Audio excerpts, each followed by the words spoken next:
Are the Chicago Bulls close to hiring their next head coach? There are some people out there that believe so after we were told that it'll be locked down during the second week of June. And we're here. Then we're going to talk about Keaton Wagler canceling a workout. Is it odd or is it nothing? And then to end today's episode, we're going to talk about four teams the Chicago Bulls could potentially be trading with in this year's draft. Y'all know we're going to talk about it, break it all down, but you got to hear the music first.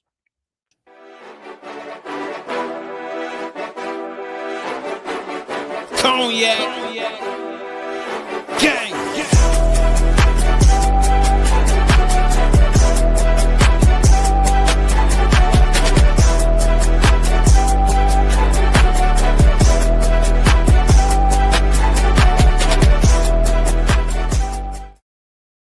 Shy Boys Podcast with the Cognac Boys. I'm Cognac Boy Bobby, and I'm holding it down for today's daily episode.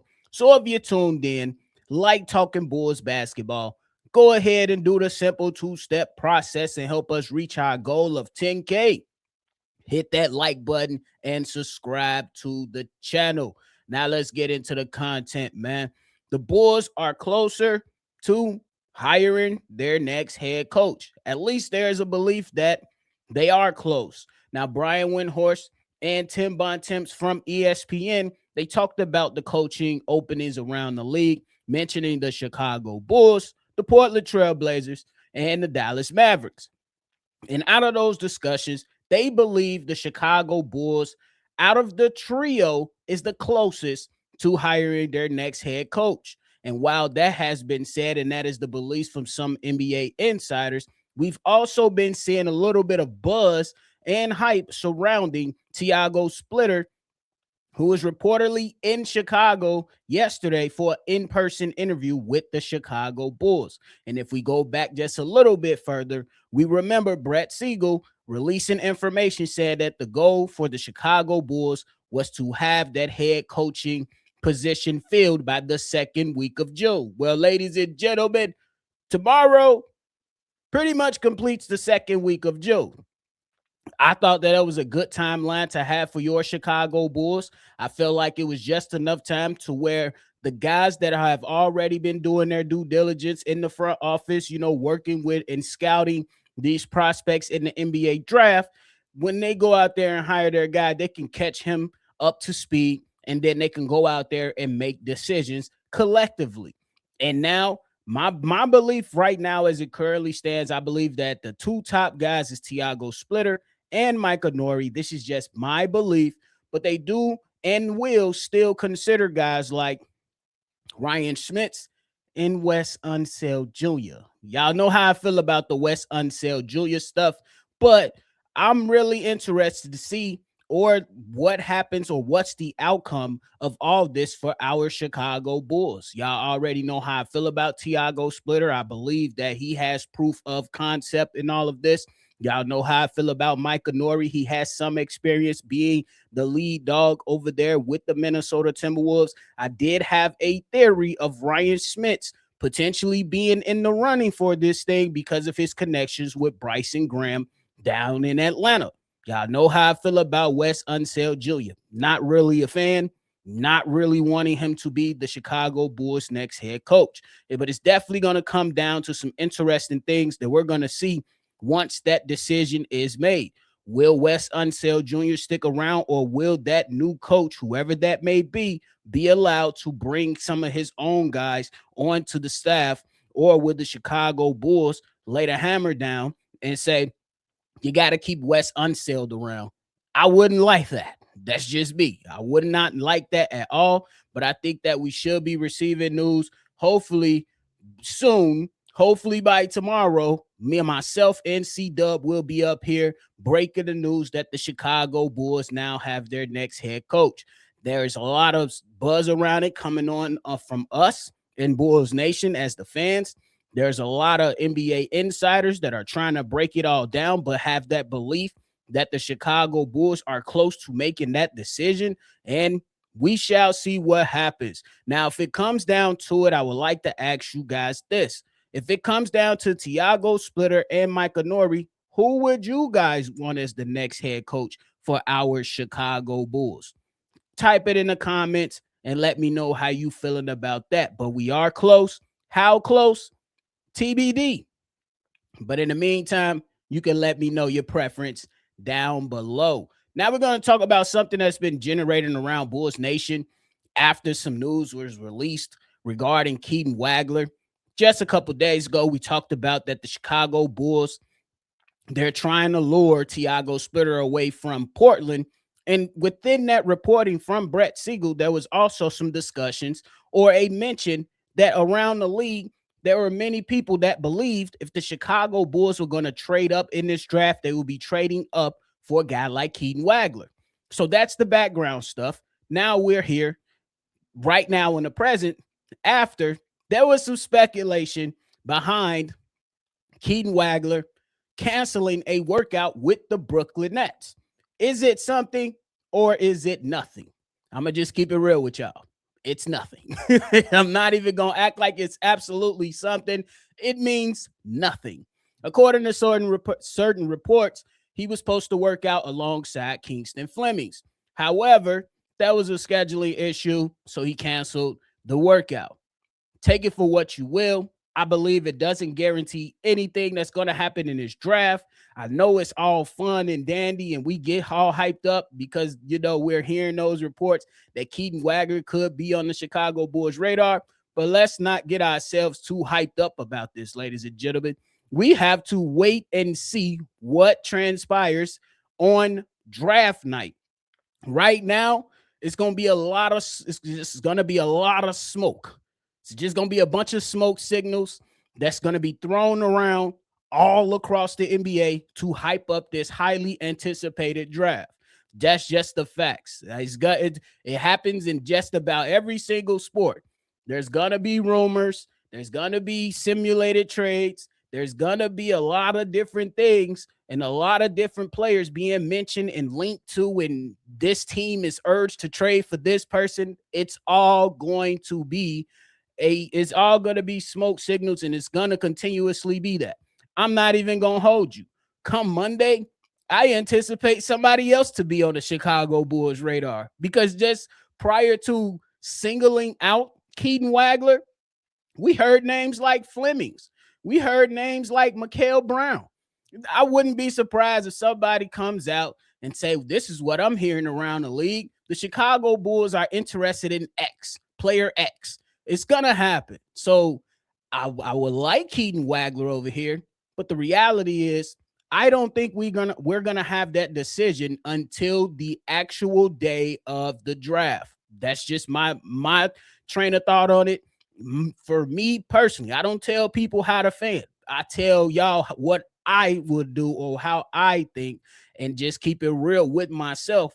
I don't get too high. I don't get too low off rumors. This guy Bryson can do whatever the hell he wants to do. We're not going to find out until draft night. We're going to see if he's going to take a more conservative approach and just stick it out at 4 and 15.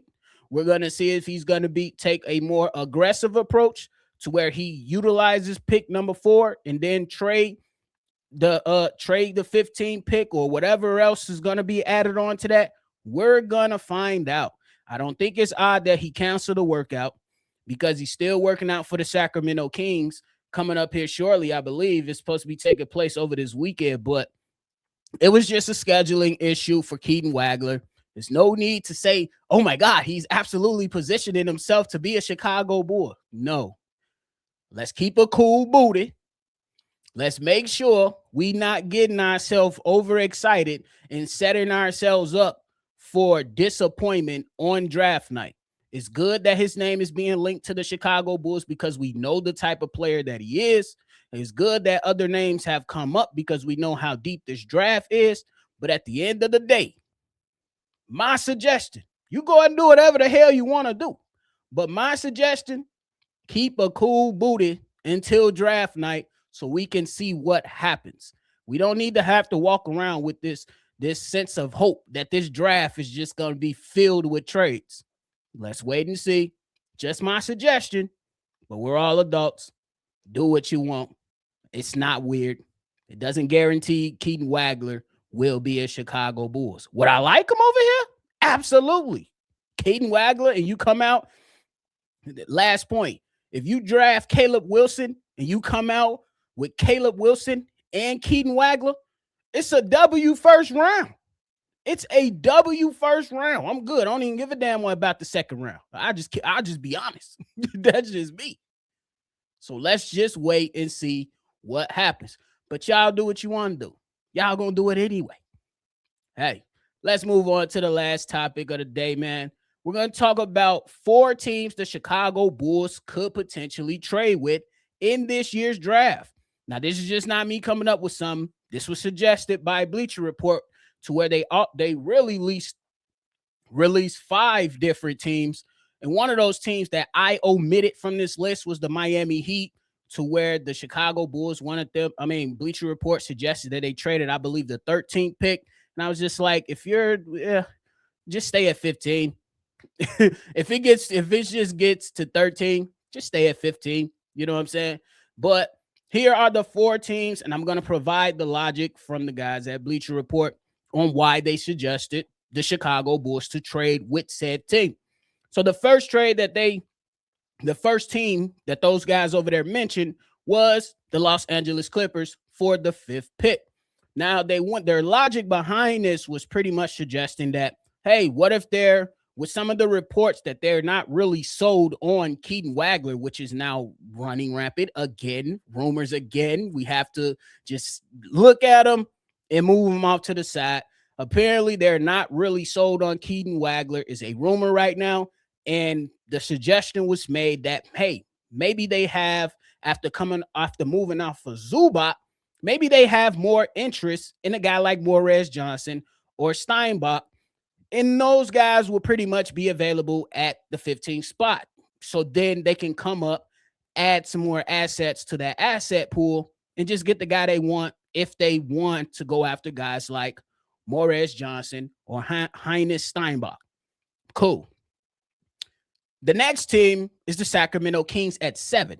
Me personally, the Sacramento Kings need all the help that they can get. But here's the logic behind Bleacher Report's reporting, suggested that the Chicago Bulls and the Kings could potentially make a deal.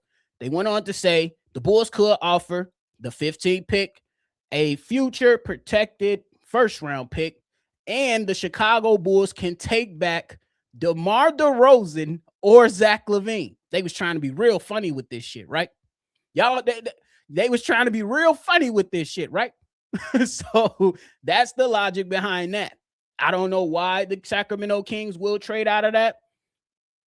It's just a suggestion, and it's something for us to continue the conversation of what could possibly transpire during this draft. Not getting too high, not getting too low, even kill, ladies and gentlemen.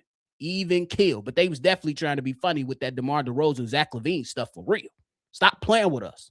Stop playing with us. The next team that they dropped was the Atlanta Hawks, former stomping grounds of Bryson Graham. The Atlanta Hawks have the 8th pick. But this was actually a suggestion that could be interesting. So they suggested that the Bulls could try to, while trading for the 8th pick, they could try to sweeten the deal by adding a guy like Trey Jones, who can help the Atlanta Hawks potentially reach their postseason aspirations. I'm not mad at that. I'm not mad at it. I think that's one of the more logical ones throughout all this. And the last team is the Dallas Mavericks at 9. They suggested that the Chicago Bulls. Now, this is interesting. They suggested that the Chicago Bulls can trade with the Mavs.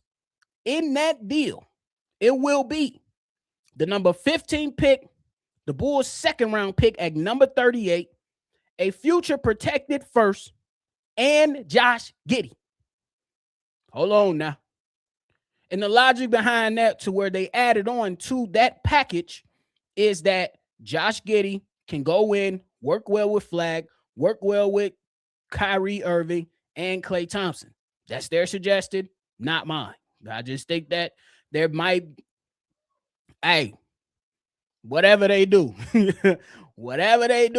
ain't got nothing to do with me for how they suggested some of these stuff. But these are not bad teams. If I want to be honest, these are not bad teams to trade up with. To, you know what I'm saying, to discuss some trade packages. You have yourself a range of where you could potentially be. Now, I understand you got 5, 7, 8, and 9, which Keaton Wagler is slated or predicted on most mock drafts to go in between 5 and 10. This is a good range of teams to have. If Keaton Wagler is your guy, your top guy, this is one of those ranges to where it makes a lot of sense to potentially do business with some of these organizations. I'm not mad at all the logic either. Some of the stuff make a lot of sense, but don't try to be funny with that Zach LaVine, DeMar DeRozan shit. Let's keep it a buck. Let's keep it real. Let's keep it a buck. No, we don't want that. We do not want that. Does that help? You know what I'm saying? Clear their books? Absolutely. But what about the Chicago Bulls? Ask the YouTube GM Bobby. No, we ain't trying to do that. We ain't trying to do that. But I think that's some interesting teams to potentially do business with. I would love to hear you guys' thoughts on those potentially traded with those teams. Again, Clippers at 5, Kings at 7, Hawks at 8, Mavs at 9. Let me know how you feeling down below. Let us know your thoughts for all topics discussed on today's episode. But hey, that is it for me today, y'all. I appreciate y'all for tuning in to another episode, man. Once again, go ahead and support the channel in the easiest way possible. Hitting that like button, subscribing to the channel, and letting us know what you thought about today's episode. Simple as wait. Simple as wait. But hey, man, we appreciate y'all. Make sure you always see red. Y'all see I've been wearing all this damn red lately. I'm seeing red again, y'all. It's almost there. I'm kind of slanted with my eyes. They low. If we get this thing right, they're gonna be open. They're gonna be open. Let's see the action first. We can't get too excited. But hey, man, I appreciate y'all. Make sure you try to see red. Y'all already know. I'm gonna catch y'all on the next one for sure. Hey, Cognac.